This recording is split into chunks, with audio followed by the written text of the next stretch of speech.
Madam Speaker, honourable senators, I rise in support of our colleagues at the Legal Committee who worked diligently to study Bill S-212 on automated criminal record expiry. They reported back nearly 7 months ago, and I'm glad that this chamber finally adopted this report and that we are now at third reading consideration of this bill.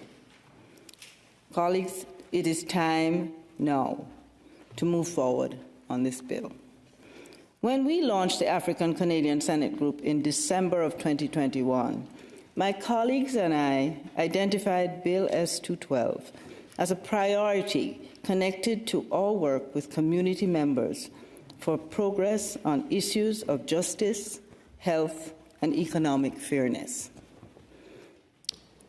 At committee, witnesses, including the federal ombudsperson for victims of crimes, the Canadian Bar Association, the Canadian Association of Black Lawyers, Aboriginal Legal Services, and even the Canadian Association of Chiefs of Police, all underscored that Black, Indigenous, and racialized people are systemically overrepresented in the criminal legal system and systemically disadvantaged by the current unjust and inaccessible record suspension system.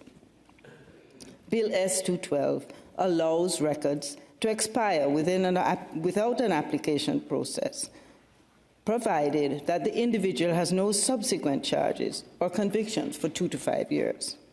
It would help people overcome barriers created by civil record checks that prevent access to things like housing, jobs, education, volunteer work, and other necessities for integrating safely and successfully back into their communities.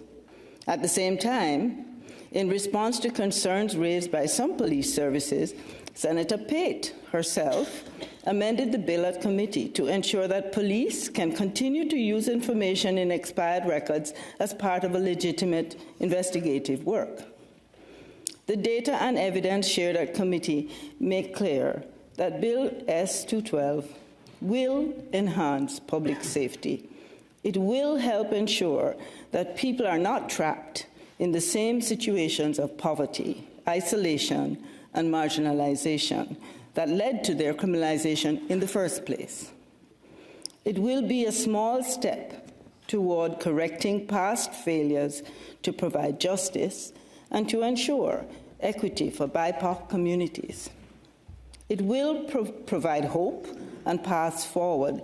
So, colleagues, this should be an urgent priority for all of us here. Through measures in Bill C-5 aimed at redressing systemic racism, the government has committed to implementing automatic record expiry for drug possession records by this fall. This is an important first step towards justice for some. Bill S-212 will increase access to these much-needed measures. In urging that we act with haste, I want to focus particularly on the consequences of criminal records for children and their families. The majority of BIPOC women in prisons are mothers. The majority of their children have been taken away from them into care of the state as a result of their incarceration, meaning that separation from children is a heartbreaking, hidden tragedy, an added punishment, not only for mothers, but for their children too. For women with criminal records fighting to reunite with their children or to prevent their apprehension, searching for jobs, to try to lift themselves and their children out of poverty, or in need of safe housing to provide their families with stability, obtaining a record expiry is essential. Bill S-212 is a much-needed step towards ensuring that the stigma, injustice, and marginalization associated with criminal records are not a lifelong or intergenerational. Senator Pate has previously shared the story of a child who was excluded from class field trips. and special activities because no one could provide the additional parental supports that he needed in order to take part. His mother could have. She was there, she was able.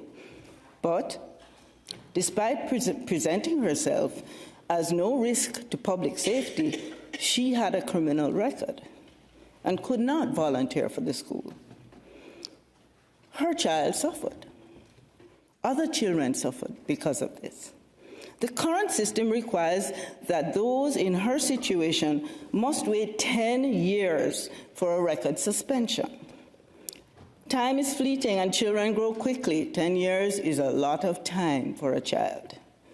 In the 7 months that this bill has sat at report stage, and in the more than 5 years since the first version of this bill was introduced in this chamber, how many parents have we hindered as they have tried to do their best for their kids?